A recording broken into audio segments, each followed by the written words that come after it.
Guys, tingin-tingin din kayo kapag mag-order kayo. Guys, nangyari na to sa akin. Naalala niyo yung sabi ko sa ano ko, yung nag-unbox ako ng pang vlog ko, yung parang stick, yung may stand, yung may ano. Kasunod kasi nun is mic. So, nung same date na yon, kahapon lang din, dumating din yung mic na ano, na pinapabili ko kay mami. Pero ako yung nagbayad Kasi, nung papunta kami doon, ay yung nag-order. Ako yung nag-order. Eh di tingin-tingin ako. Tapos may nahanap ako. Yung magkano? Kung magkano? 188. So, binilang ko yung ipon ko kung magkakasya pa. Okay naman, kasya naman. Eh di pumili na ako. Nakapili na ako. Check out ko na. Eh di, ano na, darating na, ganun na, nag-ship na. 'Di ba? Bago ako 'di ba? Nakita niyo yung vlog ko nung kahapon. 'Di ba? Pagkatapos nun, syempre may birthday sa kapitbahay namin, imbitahan kami mag-swimming daw. Pero hindi naman sa resort talaga, yung swimming pool lang nila. Grabe, puro mga bata doon, ako pa yung taga-bantay, pero okay lang yan. Tapos, si mami na yung nagbayad. Pero, alam niya kung saan nakalagay yung ipon. Ayun.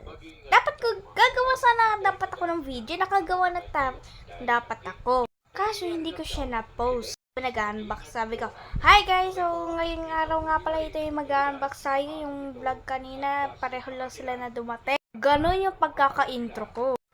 Tapos, di ba, pagka-unbox ko, pinakita ko yung mga dapat gagawin kapag Diyos ko be, yung nabili ko pala pang iPhone be, hindi kasi chinecheck. Kaya kapag mag-order kayo, tignan nyo ng mabuti. Lalo na pag kayo lang, grabe, buti na return pa yun. At si Tita Meg yung tumulong sa akin.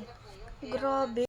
Hindi ako makapaniwala kasi kasi iPhone yun be, tapos iOS, ganun. Sa akin kasi yun, cellphone ko kasi Android Type-C, ganun yung niya. Kasi Oppo to. Kaya kayo be, kapag mag-order kayo, tignan nyo muna kung bago kayo mag-check out.